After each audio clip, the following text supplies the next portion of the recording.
నిజమైన వెలుగు ఉండెను, అది లోకంలోనికి వచ్చుచు ప్రతి మనిషిని వెలిగించుచున్నది అని యేసుప్రభువారి గురించి రాయబడింది. ఆయన లోకంలో ఉండెను, లోకం ఆయన మూలముగా కలిగిన కానీ లోకం ఆయనను తెలుసుకొనలేదని యోహాను సువార్త 1వ అధ్యాయం 9-10 వచనాల్లో మనం చదవగలం.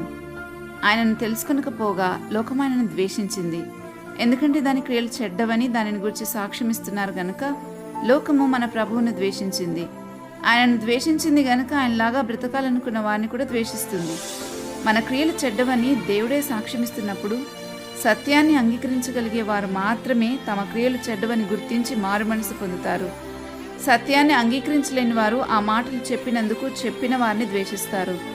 మన పాపంలో ఒప్పుకుంటే ఆయన నమ్మదగినవాడు, క్షమించి సమస్త దుర్నీతి నుండి మనల్ని పవిత్రులుగా చేస్తారని రాయబడింది. అదే నేనేమి చేయలేదని చెప్పుకుంటే ఆయనను అబద్ధికునిగా చేయవారమవుతాం. నేనే సత్యము అన్న ప్రభువు సత్యాన్ని మాత్రమే చెప్పగలరు.